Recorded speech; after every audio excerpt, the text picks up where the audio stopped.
해야 될 일이 있는데 손에 스마트폰이 있고, 공부해야 되는데 유튜브 쇼츠가 끝없이 올라오고, 운동하러 가야 되는데 소파에서 일어날 수가 없고, 그러다가 밤이 되면 또 자책하죠. 나는 왜 이렇게 게을러? 나는 왜 의지력이 없어? 나는 왜 도파민의 노예야? 근데요, 여러분, 이게 여러분 탓이 아닐 수도 있어요. 스탠포드 대학교 행동설계연구소장 BJ 포그는 이렇게 말했습니다. 인생을 바꾸고 싶다면 지금 이 순간부터 내 탓하기를 그만두라고요. 그 이유가 뭔지 오늘 이야기해 보겠습니다. 제가 영상을 만들려고 책상에 앉습니다. 근데 솔직히 영상 만드는 건 저한테 쉬운 작업이 아니거든요. 녹음하면 발음이 꼬이고 편집하면 시간이 오래 걸리고 뭔가 창의적인 아이디어를 짜내야 되는데 머리가 안 돌아가요. 그래서 일 시작하려고 앉았는데 저도 모르게 스마트폰을 집어들게 됩니다. 습관적으로 유튜브 열고 인스타그램 들어가서 쇼츠랑 릴스 보기 시작하죠. 그러다 보면 한두 시간이 훅 지나가 있어요. 혹시 이런 경험 없으세요? 인스타그램을 껐는데 또 습관적으로 인스타그램에 들어가는 경험이요. 이래야 돼 하면서 앱을 껐는데 5초 뒤에 자동으로 또 그 앱에 들어가 있는 나를 보면서 자괴감이 엄청나더라고요. 아, 나는 도파민의 노예구나 이러면서요. 그래서 마음을 다잡고 스마트폰을 서랍에 집어넣어요. 그 다음에 뭘 했을까요? 드디어 일을 시작했을까요? 아니요, 책상 정리를 하기 시작합니다. 책상 정리하다가 방 정리가 되고, 방 정리하다가 옷장 정리까지 가고, 추억의 물건이 나와서 잠깐 추억에 빠졌다가 정신 차려보면 하루가 다 갔어요. 나는 왜 이렇게 게을러 하면서 마무리까지 깔끔하죠. 오늘은 딱 쉬고 스트레스 좀 풀고 내일 하자 이러는데, 아니 뭐 일은 시작도 안 해놓고 스트레스를 풀겠다는 건지 모르겠어요. 일을 안 했으면 스트레스가 없잖아요, 사실은요. 이런 하루하루가 계속 반복되다가 어느 날 위기의식이 확 느껴지면 그때서야 한꺼번에 몰아서 처리해버리죠. 지금 제 이야기에서 알 수 있는 사실이 두 가지가 있어요. 첫 번째, 스마트폰과 도파민은 할 일 미루기의 근본 원인이 아니라는 겁니다. 고등학교 때 시험 기간이라서 컴퓨터랑 스마트폰이랑 멀어졌는데 갑자기 책상 정리하거나 책에 낙서했던 경험 다들 있잖아요. 스마트폰이 없어도 딴짓은 하게 돼 있어요. 딴짓 그 자체는 근접한 원인이지 근본적인 원인은 아니라는 얘기입니다. 두 번째 게으름도 사실 원인이 아닌 것 같아요. 여러분들도 저처럼 책상 정리하다가 방 정리하고 심지어 옷 정리까지 하신 분들 계실 거예요. 가족들이 갑자기 왜 옷을 버리냐고 이상하게 쳐다보고 갑자기 무슨 바람이 들었냐고 하죠. 근데 생각해보세요. 제가 진짜로 게으른 사람이었으면 방 정리도 안 했을 거 아니에요. 내가 진짜로 해야 될 일이 있을 때만 책상 정리, 방 정리가 재밌어지는 이유가 뭘까요? 할 일 미루기에 진짜 원인을 알려면 어떤 순간들을 잘 살펴봐야 돼요. 어떤 순간들이냐면 스마트폰으로 손이 가기 직전 그 순간이요. 책상 정리를 시작하기 직전 그 순간이요. 딴짓을 하기 바로 직전의 그 순간이 중요합니다. 그 순간에 내 마음이 어땠는지가 원인이에요. 해야 될 일이 막연하거나 힘들거나 지루하니까 내 마음이 불편한 겁니다. 초집중이라는 책에서는 이걸 내부 계기라고 불러요. 우리는 보통 딴짓의 원인을 주로 외부에서 찾습니다. 스마트폰이 눈에 보이니까 딴짓을 하고, 카톡 알림이 울리니까 딴짓을 하고, 바깥의 소음 때문에 딴짓을 한다고 생각하죠. 맞아요. 이것도 딴짓의 원인이 되기도 해요. 하지만 방해 금지 모드를 켜거나 스마트폰을 멀리 치워도 우리는 딴짓을 멈추지 않습니다. 왜냐면 딴짓이 불편한 마음의 도피처가 되어주기 때문이에요. 다시 한번 말할게요. 딴짓이 불편한 마음의 도피처가 되어주기 때문이에요. 그래서 스마트폰 중독은 사실 도파민이 원인이 아니라 도피가 원인입니다. 스마트폰은 클릭 몇 번으로 얻을 수 있는 너무 좋은 도피처이기 때문이에요. 도파민은 땀짓을 가속화시킨 거지 엄밀히 말하면 근본 원인이라고 보기는 힘들어요. 어떤 분들은 이렇게 말씀하실 수 있겠죠. 그게 게으른 거 아니에요. 불편한 마음으로부터 도피하는 거요. 그럴 수도 있어요. 그래서 어떤 사람들은 불편한 마음이 있더라도 그냥 밀어붙이려고 하거나 내 의지 탓, 동기 탓을 하면서 동기부여 영상을 보죠. 하지만 여러분들도 아시잖아요. 의지와 동기는 파도처럼 왔다가 다시 가는 변덕쟁이라는 거요. 이 불편한 마음을 해소하지 않고 의지와 동기에만 매달리면 지속하기가 힘들어요. 잠깐 짧게 정리하면 우리가 해야 될 일을 미루고 딴짓을 하는 진짜 원인은 해야 될 일을 하기 전에 느끼는 불편한 마음 때문이에요. 그 불편한 마음으로부터 도피하고 싶어서 딴짓을 하는 겁니다. 이걸 해결하려면 이 불편한 마음을 해소할 수 있어야 돼요. 어떻게 해소할 수 있을까요? 영국 더럼대 심리학과 푸시아 시로이스 교수는 이렇게 말했어요. 일 자체보다 그 활동에 따르는 감정이 사람들을 움츠러들게 한다고요. 사람들은 미루기가 자신이나 다른 사람에게 해로울 수 있다는 걸 알면서도 미룬다고요.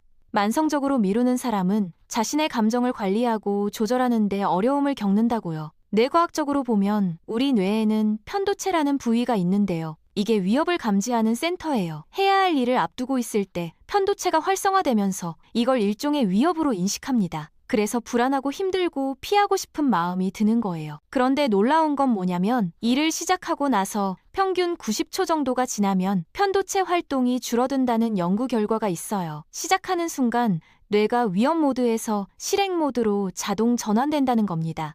그러면 구체적으로 어떻게 하면 될까요? 불편한 마음을 해소하는 방법을 알려드릴게요. 과업을 재해석하는 방법이 있습니다. 우리가 불편한 마음 때문에 도피했던 거잖아요. 그렇다면 해야 될 일을 재밌는 일로 바라보면 큰 힘이 될 수 있지 않을까요? 근데 말이 안 되죠? 어떻게 힘든 일을 재밌는 일로 바꿔요? 가능했으면 이미 했지. 재미 연구가인 이언 보고스트는 재미에 대해 이렇게 말해요. 재미란 익숙한 상황을 의도적으로 새로운 방식으로 처리했을 때 생기는 결과라고요. 제가 가끔 영상 제작이 재밌을 때가 있거든요. 그게 언제냐면요. 뭔가 새로운 영상 기법을 배우거나 생산성을 높일 수 있는 방법을 발견하거나 영상을 좀 더 예쁘게 만들 아이디어가 떠오를 때예요. 그 아이디어나 방법을 적용하면 어떻게 되나 궁금해서 빨리 시작하게 되더라고요. 운동해 보셨던 분들은 이런 적 있지 않으세요? 운동을 열심히 하다가 권태기가 온 거예요. 운태기요. 근데 어느 날 유튜브 쇼츠를 넘기는데 누군가가 새로운 관점으로 운동을 가르쳐 주는 거죠. 아니면 꿀팁을 주거나요. 그러면 어때요? 다음 날이 빨리 왔으면 좋겠어요. 그거 빨리 한번 적용해보고 싶어요. 우리가 해야 될 일에 대해서 재미를 느끼려면 이거 빨리 끝내고 치킨 먹자 이렇게 약 먹고 사탕 먹듯이 외부에서 보상을 주려고 하기보다 오히려 그 일에 더 깊이 들어가야 돼요. 익숙한 것에서 새로움과 참신성을 찾을 수 있을 만큼요. 아니면 이런 것도 괜찮아요. 내가 이 일을 몇 분 만에 처리할 수 있을까 시간을 재보는 거예요. 그리고 다음날 어제보다 더 빨리 끝내보려고 노력하는 거죠. 이런 것도 다 익숙한 것에서 새로움을 찾으려고 하는 노력이에요. 저는 그래서 배움이 인생을 재밌게 사는 비결 중 하나라고 생각해요. 배움이 우리에게 새로움을 주니까요. 저는 딴짓을 해야겠다 싶으면 차라리 해야 될 일을 새롭게 바라보게 해줄 유튜브 영상을 보는 것도 나쁘지 않은 것 같아요. 이런 말도 있대요. 권태에는 호기심이 명약이다. 호기심에는 약도 없다라고요. 다음 방법은 할 일을 작게 쪼개는 겁니다. 할 일을 쪼갠다는 건 두 가지를 의미해요. 막연함을 없애주고 하기 쉽게 만들어줍니다. 동기는 변덕쟁이잖아요. 의지가 약할 때도 해야 될 일은 할 수 있어야 돼요. 그러려면 해야 될 일이 막연하고 힘들수록 내가 할 수 있을 정도로 아주 작게 쪼개야 돼요. 아무것도 하기 싫은 날에도 할 수 있을 정도로 일단 최대한 잘게 쪼개는 게 좋습니다. 제가 할 일을 3가지로 쪼개는 방법을 말씀드릴게요. 책 30분 읽기가 목표라고 해볼게요. 스타터 단계가 있어요. 이건 그 할 일을 하기 위해서 필수적으로 거쳐야 하는 최소 단계예요. 여기서는 책 펼치기입니다. 이거 할 수 있죠. 2단계를 성공하면 굿이에요. 둘째는 행동의 축소예요. 목표 시간이나 양을 확 줄이는 거죠. 책 30분 읽기가 목표였으면 딱 한 페이지만 읽기로 축소하는 거예요. 이 단계를 성공하면 그레이트입니다. 셋째는 원래 목표인 책 30분 읽기예요. 이걸 달성하면 엑셀런트입니다. 근데 우리의 목표는 뭔 줄 아세요? 꾸준히 굿을 유지하는 겁니다. 정말 하기 싫은 날에는 그냥 책만 펼치고 끝내세요. 이것도 성공이에요. 이런 걸 보고 습관 살려두기라고 하는데 우리의 성공 여부는 꾸준한 굿에 달려있는 거예요. 엑셀런트가 아니라요. 근데 우리는 책 30분을 못 읽으면 실패라고 생각하죠. 의지는 변덕이 심한데 어떻게 매일 엑셀런트를 달성할 수 있겠어요? 행동을 쪼개면 동기도 좀 올라가요. 아, 이 정도는 할 수 있지 이렇게요. 스탠포드 대학교 행동설계연구소장 BJ 포그가 만든 타이니 헤빗 방법론도 이거랑 비슷해요. 그는 뭐든 2분만 하자고 했어요. 아침에 일어나면 팔굽혀펴기를 딱 2개만 했대요. 더 하지 않았대요. 점심시간에는 책을 딱 2페이지만 읽고 저녁에는 명상을 딱 2분만 했대요. 근데 신기한 일이 일어났어요. 2개를 하려고 자세를 잡으면 자연스럽게 5개를 하게 됐고 2페이지를 읽으려고 책을 펼치면 어느새 10페이지를 읽고 있었대요. 시작이 너무 작으니까 뇌가 저항하지 않은 거예요. BJ 포그는 포그 행동 모형이라는 걸 만들었는데요. 아주 쉬우면서도 우리의 행동에 대한 명쾌한 설명을 제시해요. 세로축은 동기축이고 가로축은 능력축입니다. 동기는 위로 갈수록 높은 거고 아래로 갈수록 낮은 거예요. 오른쪽으로 갈수록 나에게 쉬운 일이고 왼쪽으로 갈수록 나에게 어려운 일이에요. 그리고 곡선을 그으면 이게 바로 행동 곡선이고 이 행동 곡선 아래는 실패 영역이고 위는 성공 영역입니다. 제가 하기 힘들어했던 영상 제작을 예로 들어볼까요? 불편한 마음으로 인해서 동기는 낮은 상태고 하기도 어려운 일이에요. 점을 찍어보면 행동 곡선 아래에 있겠죠. 실패 영역이에요. 그런데 스마트폰은 어때요? 이 불편함으로부터 도피하고 싶어서 동기가 높은 상태예요. 근데 하기도 엄청 쉽죠. 점을 찍어보면 행동 곡선 위에 있겠죠. 성공 영역이에요. 이러니 우리가 스마트폰을 안 하고 버틸 수 있나요? 이제는 의지 탓, 동기 탓하면서 자책하지 말고 이렇게 한 발자국 떨어져서 분석할 줄 알아야 돼요. 여기서 해야 될 일을 성공시키려면 어떻게 해야 될까요? 동기를 높이고 하기 쉽게 만들어야 할 때요. 다시 한번 동기를 높이고 하기 쉽게 만들어야 돼요. 눈치채셨나요? 동기를 높이기 위해서 우리는 해야 될 일에 호기심을 부여했고요. 하기 쉽게 만들기 위해서 할 일을 쪼갠 거예요. 할 일을 쪼개는 건 동시에 동기를 높이기도 해요. 아, 이 정도는 할 수 있지 하면서요. 그래서 이제는 성공 영역에 위치할 수 있게 되죠. 계속 성공 영역에 있으면 이게 뭐가 되는 줄 아세요? 습관이 되는 거예요. 반대로 이렇게까지 했는데도 아직 딴짓을 하게 된다면 어떻게 하면 좋을까요? 딴짓에 대해서는 동기를 낮추고 하기 어렵게 만들어야 돼요. 해야 될 일에 호기심을 불어넣고 할 일을 최대한 쪼개면 어느 정도 불편한 마음은 해소가 됐겠죠. 그럼 이제는 스마트폰을 서랍에 넣고 자물쇠로 잠궈버려야 돼요. 스마트폰이 업무용이라 그러기가 힘들다면 스마트폰에서는 인스타나 유튜브를 삭제하고 컴퓨터로만 보려고 하는 것도 방법이겠죠. 환경을 바꾸면 의지력이 덜 필요해집니다. 불편한 마음 자체를 다스리는 방법도 알아야겠죠. 일단 지금까지의 내용을 들으신 것만으로도 통제 능력이 생기셨어요. 할 일을 미루고 싶을 때, 아, 지금 내가 마음이 불편하구나, 이렇게 인지가 되거든요. 인지가 돼야 돼요. 그래야 대응을 할 수 있어요. 할 일을 쪼개고 호기심을 불어넣는 게 가장 좋겠지만 그래도 딴짓을 하게 될 것 같다면 10분만 기다려보세요. 그 불편한 마음을 느끼면서요. 이걸 충동타기라고 하는데요. 충동을 파도처럼 탄다는 뜻이에요. 이렇게 10분 정도만 기다리면 충동이 가라앉을 거예요. 연세대학교 심리학과 이동기 교수는 미루기를 오래 연구해 왔는데요. 미루는 분들 중에서 가장 많은 유형이 시작을 못하는 사람들이래요. 생각은 충분히 많은데 실제 행동으로 옮겨지지 않는 가장 큰 방해물이 바로 시작을 못한다는 데 있대요. 우리가 새롭게 어떤 행동을 시작할 때 시동이 걸리는 게 중요한데 미루는 분들은 자동차 시동이 잘 안 걸리는 거하고 비슷하대요. 그래서 15분을 어떤 일에 집중하는 게 중요해요. 15분 정도를 하게 되면 그제서야 내가 이 일을 하겠다는 시동이 걸리기 때문에 계속 이어질 수가 있는 거거든요. 예를 들어서 시험 준비를 해야 되는데 아무것도 안 하고 완전 지금 누워있다면 일단 교과서를 펼치고 15분 동안은 공부를 한다는 느낌이 아니라 그냥 큰 소리로 읽어보세요. 내용을 외우겠다거나 이해하겠다는 마음 버리고 15분을 읽다 보면 이걸 하고 싶다라고 하는 동기가 생기거든요. 자기 자신의 몸을 일으킬 때 사용하는 자기만의 주문도 필요해요. 가장 많이 사용되는 것 중에 하나는 높은 숫자에서 낮은 숫자로 카운트다운을 해가는 거거든요. 5, 4, 3, 2, 1 시작. 이렇게 뭔가 자기만의 몸을 일으키고 행동하는 주문을 개발하는 게 도움이 됩니다. CNN 법률 전문 해설가 출신이자 동기부여 강연자인 멜 로빈스도 이걸 강조했어요. 5초 안에 움직이라고요. 알람이 울리면 5, 4, 3, 2, 1 세고 즉시 일어나라고요. 5초만 주면 뇌는 변명을 만들어낸대요. 피곤해 내일 하지 뭐 이런 식으로요. 하지만 5초 안에 움직이면 뇌는 변명할 시간이 없습니다. 여기서 많은 분들이 궁금해하시는 게 있어요. 마지막에 몰려서 일을 하면 훨씬 더 일이 잘 된다고 느끼시는 분들이요. 마감 직전에 집중력이 폭발하면서 엄청난 결과물을 낸다고 생각하시는 분들이 계시죠. 이런 분들을 보통 능동적 행동동 지연을 한다고 하는데요. 나름대로 전략적으로 일을 뒤에 배치하는 거거든요. 하지만 중요한 부분은 뭐냐면 그래서 결과적으로 그 기한을 맞추느냐 못 맞추느냐가 중요해요. 자기 나름대로는 일을 뒤로 배치하고 잘한다고 생각하지만 기한이 자꾸 어긋나거나 하게 된다면 사실은 만성화되어가는 꾸물거림의 일부일 수 있거든요. 본인의 특성을 좀 이해하는 게 필요합니다. 일을 몰아쳐서 했을 때 능률이 높다고 생각하는 것도 일견 맞는 말이에요. 왜냐하면 아직 시간이 많이 남았을 때 미리 시작하게 되면 집중이 잘 안 되잖아요. 근데 남아있는 시간이 얼마 없다고 생각이 되면 집중력이 최고가 되고 지금 내가 하는 행동이 바로 성과에 이어진다는 생각이 있잖아요. 그래서 많은 사람들이 몰아치기를 하거나 마지막 순간에 몰려서 일을 하게 되는데요. 효율성을 중요하게 여기는 사람들이 그런 행동을 많이 보여요. 근데 이게 한 가지 생각하셔야 될 게 있어요. 일의 종류에 따라서 어떤 일은 마감 기한이 다가왔을 때 도움이 되는 것도 있어요.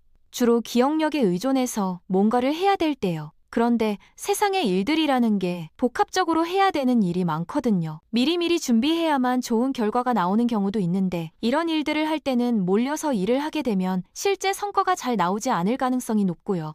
게다가 마감에 몰려서 일을 하는 것 자체가 건강에 별로 도움이 안 됩니다. 마감에 몰리게 되면 몸 자체는 상당히 긴장을 하게 되거든요. 마음속으로는 잘 못하면 어떡하지? 이런 생각도 많이 하게 되잖아요. 그러다 보면 심장이나 혈관 계통에 무리가 많이 간다는 연구 결과들이 있어요. 마지막 순간에 몰려서 막 쪼일 때 그때 살아있다고 느끼시는 분들이 있는데요. 이런 분들이 그렇지 않은 분들에 비해서 심장과 혈관 계통 질환에 걸릴 확률이 훨씬 높다고 해요. 여기서 중요한 게 하나 더 있어요. 바로 내적 동기와 외적 동기의 차이입니다. 뇌과학자들은 목표를 달성하지 못하는 이유 중 하나로 내적 동기의 부재를 꼽아요. 내적 동기란 활동 자체에서 오는 만족과 즐거움 때문에 행동하는 능동적인 힘을 의미하고요. 외적 동기란 활동을 함으로써 받게 되는 칭찬이나 보상 때문에 행동하게 하는 수동적인 힘을 의미해요. 진정 내가 하고 싶은 거냐, 이게 중요해요. 그걸 하면 엄마가 좋아해서 하는 거냐, 아니면 돈을 많이 벌 수 있다고 그래서 하는 거냐. 결국은 왜 그걸 하고 싶은지가 정리가 안 된 상태에서는 내적 동기가 없으면 기름이 거의 없는 자동차라고 생각하면 돼요. 오래 갈 수가 없거든요. 만약에 진짜 하고 싶은 게 있다면 내적 동기가 충분한데 잘 안 된다면 그건 목표를 너무 크게 잡은 거일 수 있어요. 마라톤 완주가 목표인데 5km도 뛰어본 적이 없다면 당연히 중간에 포기하게 되겠죠. 목표를 단계별로 쪼개서 접근을 해야 되는데 너무 큰 목표를 한 번에 하려고 하니까 중간에 계속 엎어지는 거예요.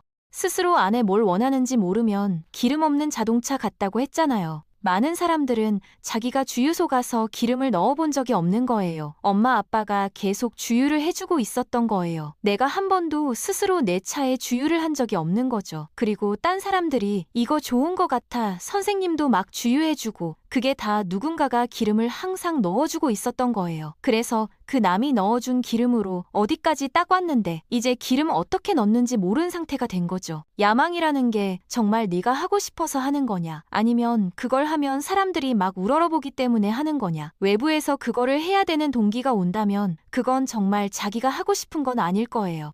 내 야망을 테스트하는 가장 좋은 방법은 그 야망을 위해서 어떤 고통까지 감수할 수 있는가예요. 자기가 너무 끌려서 저거 정말 하고 싶다 하는 거는 누가 시켜서 그런 것도 아니고 그런 거는 고통이 있어도 막 다치는지도 모르고 하게 되는 거죠. 겉에서 보면 야, 저걸 다 감내하는구나 이렇게 보이지만 감내하는 게 아니고 못 느끼게 되는 거예요. 자기가 그렇게 계속 추구할 수 있는, 생애 끝까지 추구할 수 있는 뭔가를 발견하는 게 인생의 제일 의미 있는 장면이라고 생각하거든요. 뭔가 하고 싶다라는 마음은 사실 궁금증 이후에 생기는 경우가 많잖아요. 궁금한 게 있어야 하고 싶은 게 있는 거지 아무것도 안 궁금하면 뭔가 하고 싶은 것도 없는 경우가 있어요.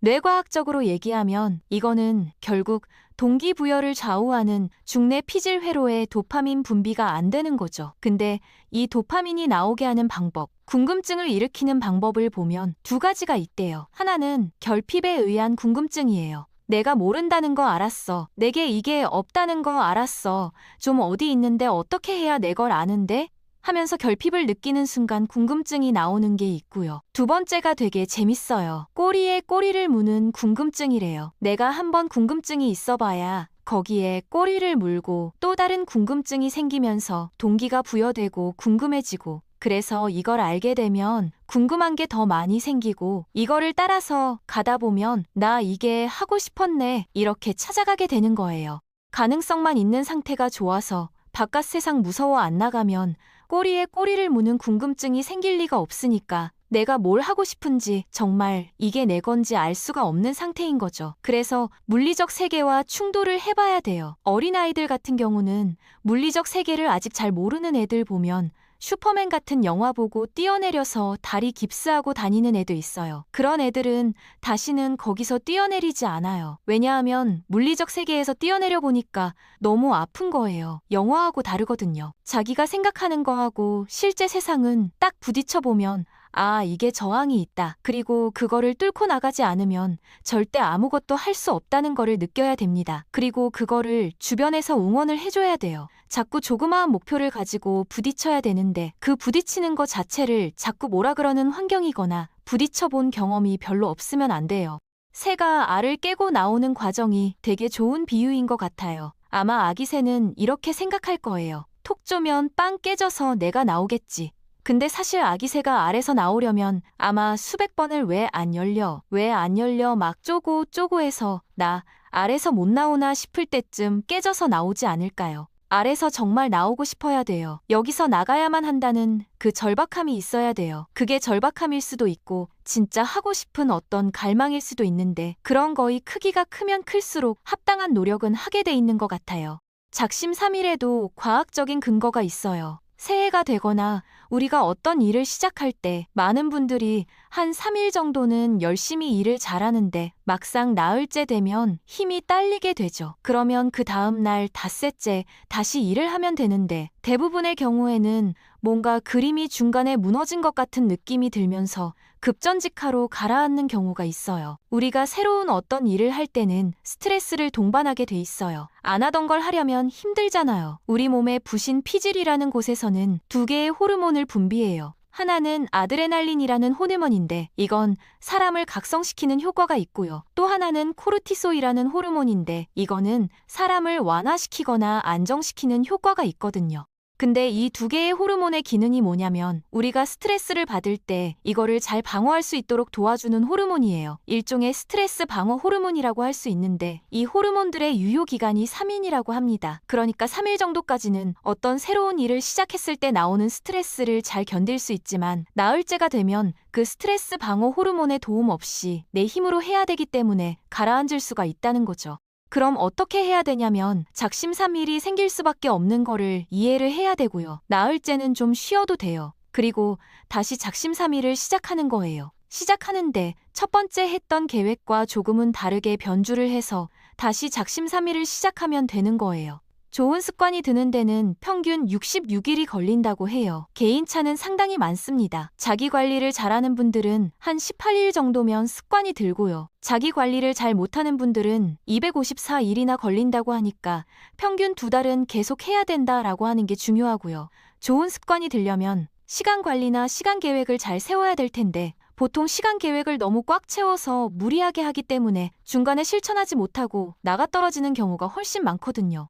그러니까 현실적으로 시간 계획을 세워라 하는 게 대단히 중요한데 어느 정도가 필요할까요? 우리가 해야 될 어떤 일이 있을 때 이거를 100% 시간 계획에 다 집어넣으면 실제로 달성되지 않을 가능성이 훨씬 높아집니다. 아주 유능한 최고 경영자 같은 경우에도 사실 일을 잘 하지 않습니까? 이런 분들에 대한 연구를 해봐도 70% 정도만 계획된 일을 하고요. 항상 30%는 비워둔대요. 예상치 않은 일이 생길 수도 있고 해서 시간 계획을 할 때 현실적으로 계획을 세우고 나머지 30% 정도는 비워두는 것이 도움이 될 수가 있습니다.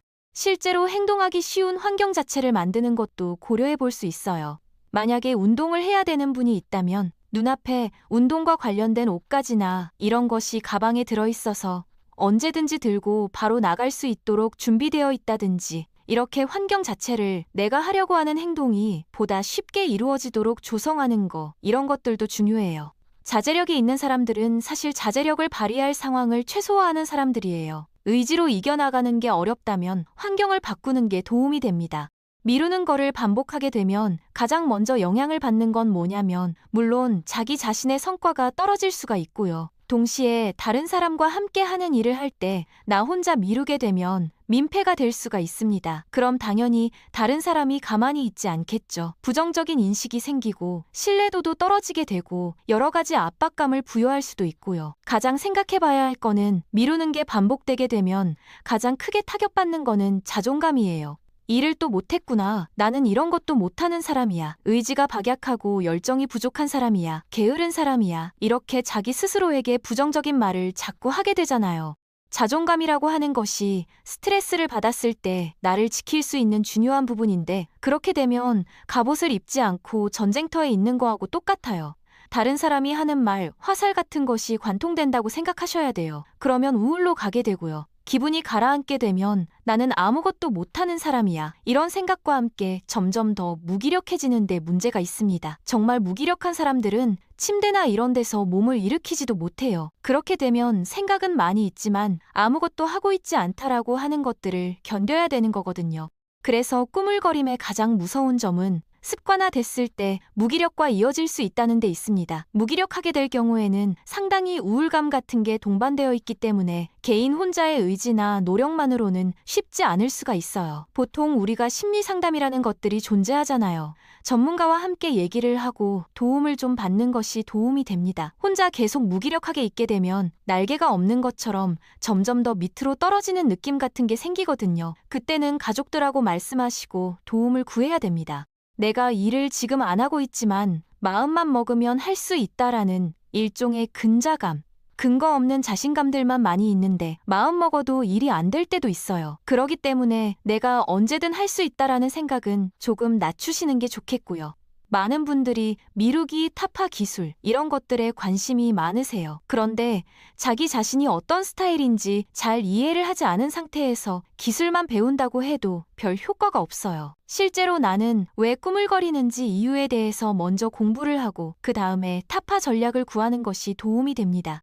가장 중요한 건 결국은 내가 해야 될 일이라면 지금 시작하는 것이 가장 좋은 타이밍입니다. 내일부터 해야지, 조건이 갖춰지면 해야지, 이러면 절대 안 돼요. 지금 당장 시작하는 게 최선이에요. 이 영상을 보는 것만으로도 이제 내 탓을 안 하게 되시는 분들이 계실 거예요. 제가 그냥 위로하려고 감성적으로 여러분 탓이 아니라고 하는 게 아니에요. 너무 명백하게 행동을 설계하면 돼요. 내가 어떤 행동을 못했어요. 그러면 포그 행동 모형을 보세요. 너무 어려운 일을 의지와 동기부여 영상만으로 해결하려고 하지는 않았는지 고민해보세요. 그 대신 최대한 하기 쉽게 쪼개보세요. 동기가 낮을 때도 할 수 있게끔요.